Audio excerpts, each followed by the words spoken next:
আসসালামু আলাইকুম ভিউয়ার্স, আজকে আমি আপনাদের সাথে শেয়ার করব আলু দিয়ে রুই মাছের ঝোল রেসিপি। রুই মাছ তো বাসায় আপনারা অনেকেই অনেকভাবে রান্না করে খেয়ে থাকেন, কিন্তু আজকে আমি আলু দিয়ে এই রুই মাছ কিভাবে রান্না করি সেই রেসিপিটি খুব সহজভাবে আপনাদের সাথে শেয়ার করব। আশা করছি আমার আজকের এই রেসিপি সবার কাছে অনেক ভালো লাগবে। চলুন তাহলে আর দেরি না করে ঝটপট চলে যাই মূল রেসিপিতে। রান্না করার জন্য এখানে আমি রুই মাছের 4টি পিস এবং মাথার হাফ অংশ নিয়েছি। তারপর এগুলোকে ম্যারিনেট করার জন্য এখানে দিয়ে দিচ্ছি হাফ চামচ করে লবণ, মরিচের গুঁড়ো এবং হলুদের গুঁড়ো। তারপর এই সবগুলো মাছের পিস আমি খুব সুন্দরভাবে মেখে নিচ্ছি। মাছগুলোকে খুব সুন্দরভাবে মেখে নিয়ে চলে যাব কিচেনে। প্রথমে চুলায় একটি প্যান বসিয়ে তারপর এখানে পরিমাণের চেয়ে একটু বেশি তেল দিয়ে দিলাম। তেলটা খুব ভালোভাবে গরম হয়ে আসার পর এক এক করে সবগুলো মাছের পিস এখানে দিয়ে দিচ্ছি। এখানে আমি তেলের পরিমাণটা একটু বেশি রেখেছি, কারণ এই তেল দিয়েই আমি সম্পূর্ণ রান্নাটা করব। মাছের পিসগুলোর এক পাশটা ভাজা হয়ে গেলে আমি অন্য পাশটাও লালচে করে ভেজে তারপর প্যান থেকে উঠিয়ে নিয়েছি। এরপর সেই একই তেলের মধ্যে দিয়ে দিলাম একটি তেজপাতা দুভাগ করে। ফোড়নের জন্য দিয়ে দিলাম হাফ চা চামচ পরিমাণ কালো জিরা। তারপর নেড়েচেড়ে এগুলোকে একটু ভেজে নিচ্ছি। এরপর এখানে দিয়ে দিলাম আগে থেকেই কেটে রাখা আলুর পিসগুলো। এখানে আমি 3টি বড় সাইজের আলু কেটে নিয়েছি, আর আলুগুলোকে আমি ঠিক কিভাবে কেটেছি আশা করি সেটি দেখে আপনারা নিশ্চয়ই বুঝতে পেরেছেন। আর সবগুলো আলু প্যানের মধ্যে দেওয়ার পর এখানে দিয়ে দিলাম 1 চামচ পরিমাণ লবণ এবং হাফ চামচ পরিমাণ হলুদের গুঁড়ো। তারপর নেড়েচেড়ে এই আলুগুলোকে আমি কিছুক্ষণ ভেজে নিব।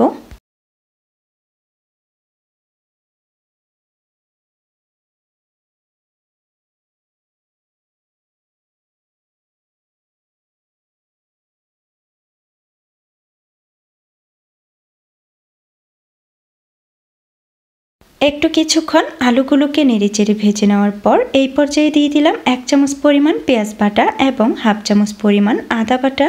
এই রান্নায় আমি কিন্তু রসুন ব্যবহার করব না। পেঁয়াজ এবং আদা বাটা এখানে দেওয়ার পর আবারও নেড়েচেড়ে একটু কিছুক্ষণ ভেজে নিচ্ছি, যেন এগুলো থেকে কাঁচা ভাবটা চলে যায়।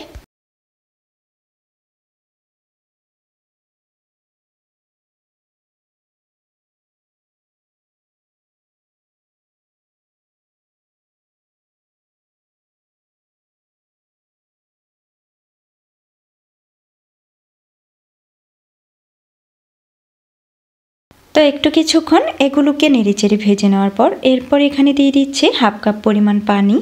এখন এখানে দিয়ে দিচ্ছি 1 চামচ পরিমাণ মরিচের গুঁড়ো, হাফ চা চামচ পরিমাণ জিরার গুঁড়ো, হাফ চামচ পরিমাণ ধনিয়ার গুঁড়ো। গুঁড়ো মশলাগুলো এখানে দেওয়ার পর আলুর সাথে নেড়েচেড়ে খুব সুন্দরভাবে মিক্স করে দিচ্ছি। আর এইভাবেই আরও কিছুক্ষণ নেড়েচেড়ে আলুগুলোকে মশলার সাথে খুব সুন্দরভাবে কষিয়ে নিব।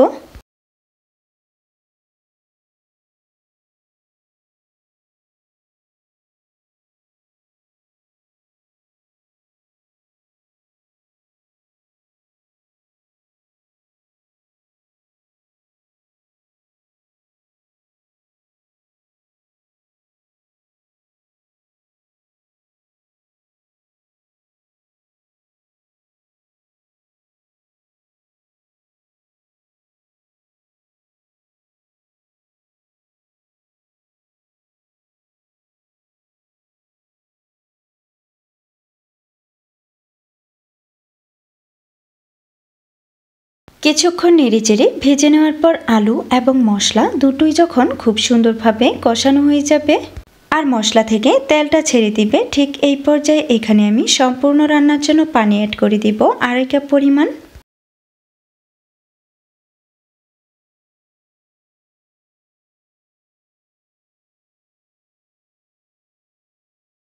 পানিটা এখানে দেওয়ার পর সমস্ত কিছু আবারও একবার নেড়েচেড়ে মিক্স করে দিচ্ছি।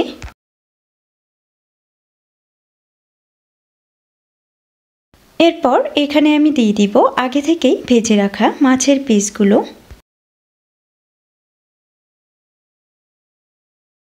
সবগুলো মাছের পিস দেওয়া হয়ে গেলে এই পর্যায়ে ঢাকনাটা লাগিয়ে দিলাম। 10 মিনিট পর ঢাকনাটা উঠিয়ে নিলাম। এই পর্যায়ে তরকারির উপর দিয়ে দিলাম কিছু পরিমাণ ধনিয়া পাতা কুচি।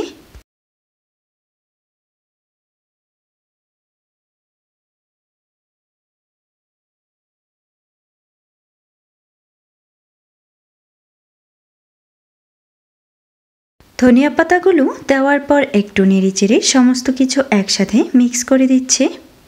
আর রান্নার এই পর্যায়ে চাইলে আপনারা লবণটা চেক করে নিতে পারেন। আমার মনে হয়েছে এখানে অল্প একটু লবণ প্রয়োজন, তাই জন্য এখানে আমি একটু লবণ দিয়ে দিলাম।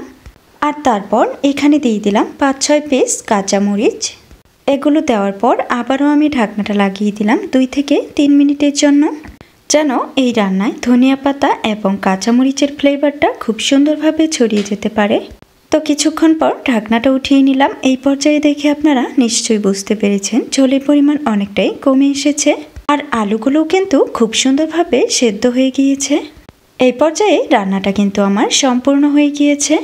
চাইলে কিন্তু আমার এই রেসিপি ফলো করে আপনারাও বাসায় আলু দিয়ে রুই মাছের ঝোল ঝটপট বানিয়ে ফেলতে পারবেন। আর এই রান্নাটা যেমনি সহজ তেমনি খেতে হয় ভীষণ মজাদার। আশা করছি আমার আজকের এই রেসিপি সবার কাছে অনেক ভালো লেগেছে। আর যদি ভালো লাগে তাহলে বাসায় অবশ্যই একবার ট্রাই করবেন এবং কমেন্টে আমাকে অবশ্যই জানাবেন কেমন হয়েছিল আপনাদের রেসিপিটা। ফিরে আসবো আবারও আপনাদের মাঝে নতুন কোনো রেসিপি নিয়ে। সে পর্যন্ত সবাই ভালো থাকবেন, সুস্থ থাকবেন এবং সবাই সবার জন্য দোয়া করবেন। আজকে এখানেই বিদায় নিচ্ছে। আল্লাহ হাফেজ।